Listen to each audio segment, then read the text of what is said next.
Governance का ही के नहीं नाम पर लोग जुड़ेंगे आपसे। हिंदुत्व हार्ड हिंदुत्व सॉफ्ट हिंदुत्व का सवाल नहीं है। आज छत्तीसगढ़ में अगर भारतीय जनता पार्टी अपन को कोई रास्ता नहीं सूझ रहा है, तो उसमें सबसे बड़ा कारण गवर्नेंस है। गवर्नेंस ये है कि कृषि प्रधान राज्य है। वहाँ की सरकार ने रमन सिंह की तुलना में जो बघेल की सरकार ने किसानों को उनकी उपज का बेहतर दाम दिया, उनको बोनस दिया, उनके इलाकों में डेवलपमेंट किया, शिक्षा पे बल दिया, स्वास्थ्य पे बल दिया और एक बेहतर गवर्नेंस देने की कोशिश की।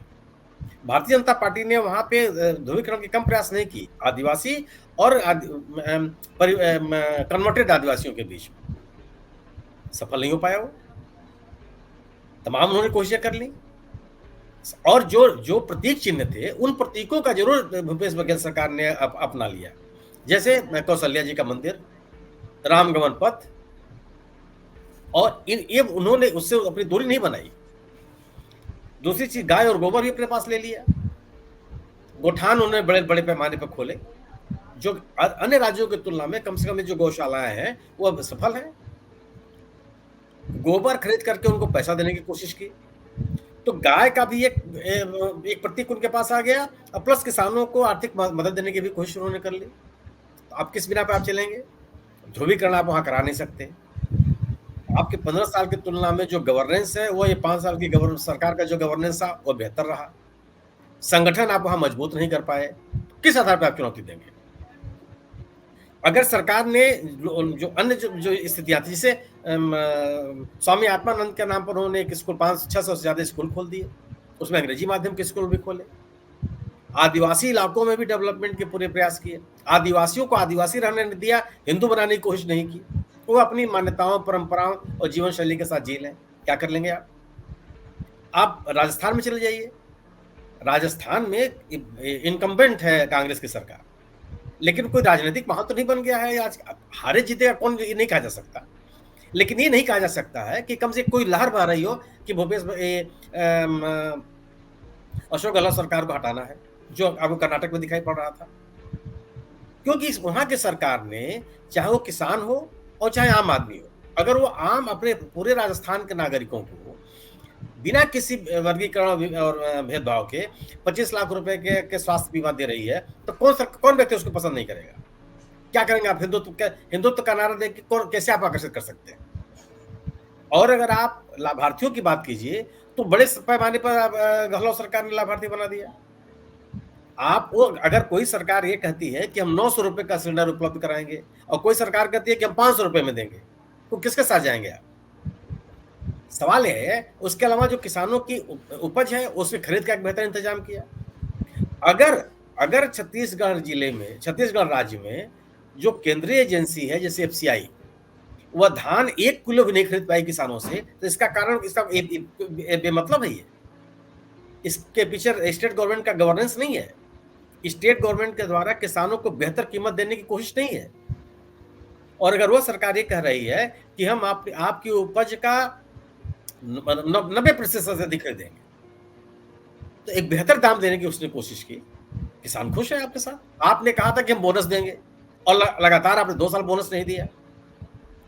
आप अगर आज आश्वासन दे रहे हैं तो उसको पिछला दिन नहीं याद आएगा कि आपने पिछले साल आश्वासन देके क्या कौन सी बात कही थी? आज अगर आप धान के निर्यात पे प्रतिबंध लगा दिया, तो क्या किसान की जानकारी में नहीं है?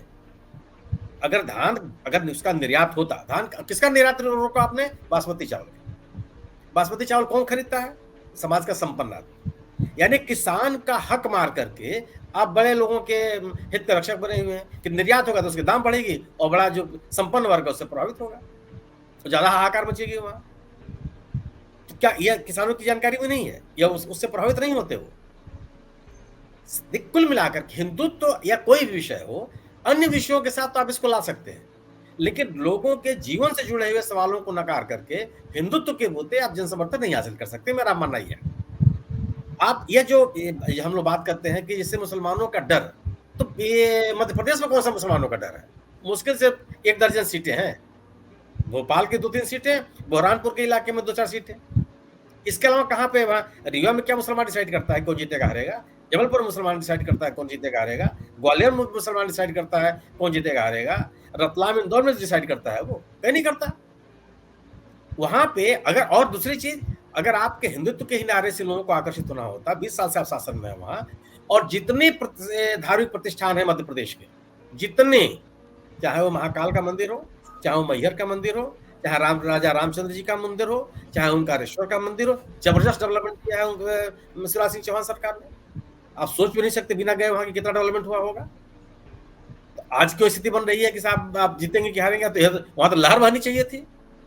लेकिन अगर आप रोजगार नहीं देंगे, किसानों को उनकी उपज का बेहतर कीमत नहीं देंगे, भ्रष्टाचार को आप नहीं रोकेंगे, चाहे वो व्यापम का मामला हो और चाहे डंपर केस हो, चाहे स्वास्थ्य के विभाग के घपले हो, चाहे खनिज विभाग के घपले हो, उस पर नाम ही नहीं लेते। आप इस नारे से आप अपने एक मतदाता होता है, एक वर्ग होता है, अगर आपको हिंदुत्व ही इतना प्रमुख है, तो लाडली बलराम योजना लाने की आवश्यकता क्या है? आप सबको कह रहे हैं ना जाकर के, वहाँ गरीब से गरीब आदमी को कह रहे हैं कि हम आपको ले जाएँगे अयोध्या घुमाने के लिए। अयोध्या घूमने के बाद क्या आपके जीवन की समस्याएँ खत्म हो जाएँगी? अगर आपकी आर्थिक स्थिति इस लायक नहीं रहेगी कि आप बेहतर जीवन जी सकें, तो क्या आप उसको स्वीकार कर लेंगे? सवाल इस बात का है कि आपसे सरकार में आप हैं, तो सरकार में रहने पर आपको अपने गवर्नेंस की ज़िम्मेदारियों को स्वीकार करना पड़ेगा। और अगर आप उसमें विफल हैं, तो उसकी उन नाकामियों को भी स्वीकार करना पड़ेगा और जनता उस पे मुखर होगी। आज अगर हिंदुत्व ही का विषय है, तो तेलंगाना में तो आपको बम्पर जीतना चाहिए। दक्षिण भारत से ज़्यादा धार्मिकता कहाँ है? किस शास्त्रीयता के साथ लोग धार्मिकता निभाते हैं वहाँ? एक से भव्य मंदिर है वहाँ पर, क्यों नहीं कर लेते? ये सवाल ये नहीं है, सवाल ये है कि आपको हर जगह गवर्नेंस की बात करनी पड़ेगी। और जिन चीज़ों को आपने कहा था कि भ्रष्टाचार पे आपका ज़ीरो टॉलरेंस होगा। किस भ्रष्टाचारी को आपने मध्य प्रदेश में सज़ा दे दी? किनके उनके ऊपर आरोप नहीं लगे? इसी मध्य प्रदेश सरकार में? क्या कर लिया आपने? तेलंगाना में जिस सरकार के ऊपर आपने भ्रष्टाचार के आरोप लगाए थे, उस सरकार के खिलाफ तो आपने कविता जी के खिलाफ कौन-सी कार्रवाई कर ली आप? उनको भी तो आपने आरोपी बनाया था। तो भ्रष्टाचारियों के साथ आपकी जब आपकी राजनीतिक अनुकूलता होती है, तो उनका भ्रष्टाचार खत्म हो जाता है। रोजगार के विषय पर आप चुप हैं, कुछ भी नहीं बोलेंगे। आपकी प्राथमिकता क्या है? एक सरकार इसी देश में है, जो 1 लाख लोगों को एक साथ नौकरी दे देती है। वह अपने राज्य के गरीबों को पहचान करती है, उनकी आर्थिक दशा सुधारने की योजनाएँ घोषित करती है। और एक सरकार वो है जो 22 लाख 25 लाख दिए जलाती है ना एक सरयू नदी के घाट पर। तय करना है आपको। और मेरा अपना मानना यह है कि जो रोजी-रोजगार की बात करेगी सरकार या जो पार्टी, लोग उसकी तरफ जाएँगे ही जाएँगे। आप देख रहे हैं जनचौक का सोशल मीडिया प्लेटफॉर्म। हमारे YouTube चैनल को सब्सक्राइब करने के लिए बेल आइकन दबाना ना भूलें।